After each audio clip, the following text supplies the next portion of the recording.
નમસ્કાર વિદ્યાર્થી મિત્રો આજે આપણે આ વિડીયોની અંદર સ્વાધ્યાયન પોથી એટલે કે સ્વાધ્યાય પોથી ધોરણ 7 વિષય ગુજરાતી પાઠ 14 ભમીએ ગુજરાતે દક્ષિણ ભણી તો જોઈએ આપણે સ્વાધ્યાય પોથી ધોરણ 7 વિષય ગુજરાતી પાઠ 14 પ્રશ્નો અને જવાબ। પ્રશ્ન પહેલો, તમારા જિલ્લામાં આવેલા જોવાલાયક સ્થળોના નામ લખો।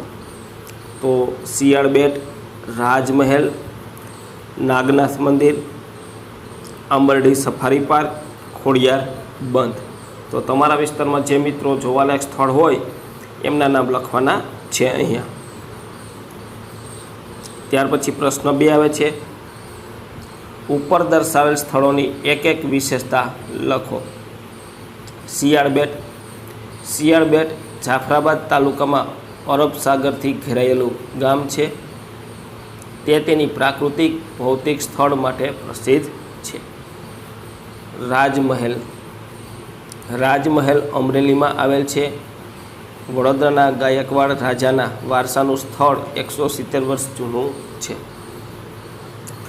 નાગનાથ મંદિર અમરેલી શહેરમાં મધ્યમાં આ મંદિર 203 વર્ષ જૂનું છે।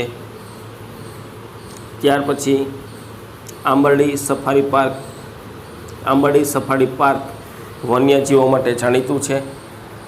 ખોડિયાર બંધ શેત્રુંજી નદી પર લગભગ 36.27 મીટર ઊંચો છે। આ બંધનું નિર્માણ 1967માં પૂર્ણ થયું હતું। ત્યાર પછી પ્રશ્ન 3, નીચે આપેલ પ્રવાસના સૂચિત નકશાનું વાંચન કરી આપેલ પ્રશ્નના જવાબ લખો।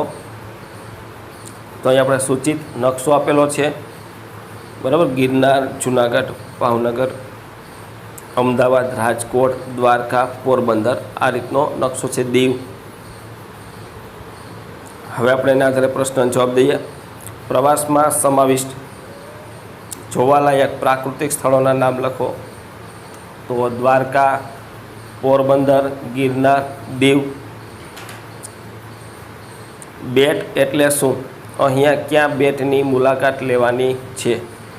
બેટ એટલે 3 બાજુથી પાણીથી ઘેરાયેલો પ્રદેશ। આ પ્રવાસમાં દ્વારકા બેટની મુલાકાત લેવાની છે।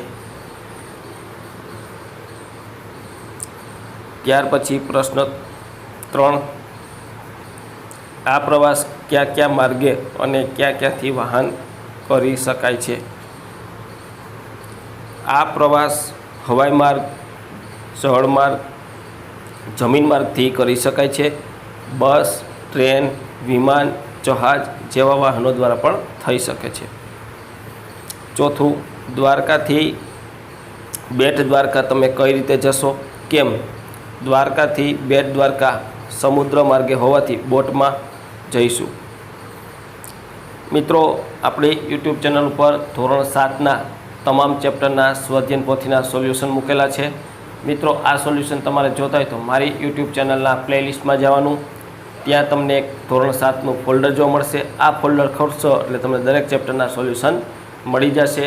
ચેનલ ઉપર નવા હોય તો મિત્રો ચેનલને સબસ્ક્રાઈબ કરજો, જેથી હું આ પ્રકારના સોલ્યુશન મૂકું તો તમને તરત જ ખ્યાલ આવે।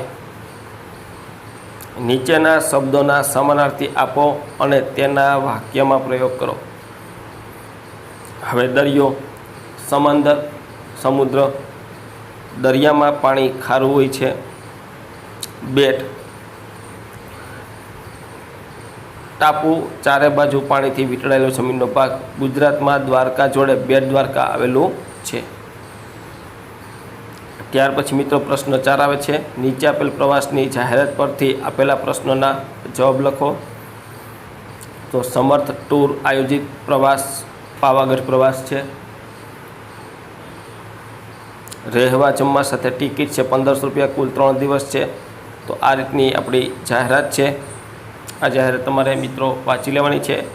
હવે આ જાહેરાતના અંદર પ્રશ્નોના આપણે જવાબ લખશું। પહેલું, પાવાગઢ નીચેનામાંથી શું છે તે લખી અને 2 સમાનાર્થી શબ્દ લખો। તો મિત્રો, પાવાગઢ છે ડુંગર છે, સમાનાર્થી શબ્દ પર્વત અને પહાડ. પ્રવાસમાં કયા કયા સ્થળે વૈજ્ઞાનિક અજાયબી જોવા મળે છે? કેવી અજાયબી છે?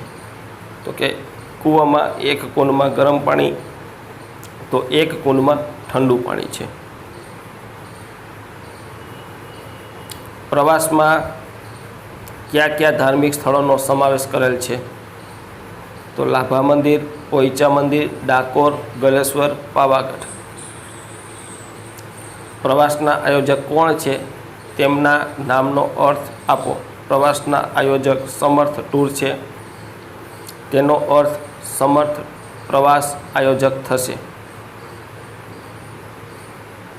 એક દાતા તરફથી 60,000 રૂપિયા શાળાને પ્રવાસ અર્થે મળેલ છે તો કેટલા વિદ્યાર્થીઓને ઉપરના પ્રવાસમાં લઈ જઈ શકાય છે? એક વિદ્યાર્થી દીઠ 1500 રૂપિયા હોવાથી 400 વિદ્યાર્થીને પ્રવાસમાં લઈ શકાય છે. પ્રવાસમાં જમવાને રહેવાની વ્યવસ્થા શું છે? સવારે ચા નાસ્તો, બપોરે ફૂલ થાળી અને સાંજે હળવું ભોજન આપવામાં આવશે. રાત્રિ રોકાણ કોમન હોલમાં રહેશે. પાથરવાનું, ઓઢવાનું તથા તાસીર મુજબ દવા સાથે લઈ જવાની રહેશે. પ્રવાસ ક્યારે અને ક્યાંથી ઉપડશે? પ્રવાસ 23/3/2020ના રોજ સવારે 6 વાગ્યે અમદાવાદથી ઉપડશે. પ્રવાસમાં કયા કયા સ્થળે રાત્રિ રોકાણનું આયોજન છે? કેમ? પ્રવાસમાં કાયા અવરોહણ અને પાવાગઢમાં રાત્રિ રોકાણનું આયોજન છે. કેમ કે આ બંને જગ્યાએ પંચાયત ઘર, આંગણવાડી, દૂધની ડેરી જેવી સવલતો પ્રાપ્ત છે. પ્રશ્ન 5. તમારે એક પ્રવાસનું આયોજન કરવાનું છે. તમે કઈ કઈ બાબતોનું ધ્યાન રાખશો? જવાબ: પ્રવાસમાં રાત્રિ રોકાણની વ્યવસ્થા, પ્રવાસમાં નાસ્તો, ભોજનની વ્યવસ્થા, કયા કયા સ્થળો અને કેટલા વાગે પહોંચવાનું છે તે અંગેનું આયોજન, પ્રવાસમાં થતા ખર્ચનું આયોજન, દવાઓ, લીંબુ વગેરે સાથે લઈ જવું. કોઈને શારીરિક તકલીફ ન થાય તો તે અંગેનું ધ્યાન રાખવું. પ્રવાસ સમયસર પહોંચી વળવા યોગ્ય બસનું આયોજન કરીશું.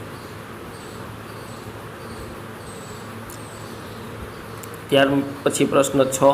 તમે કરેલા કોઈ એક પ્રવાસ વિશે અહેવાલ લખો.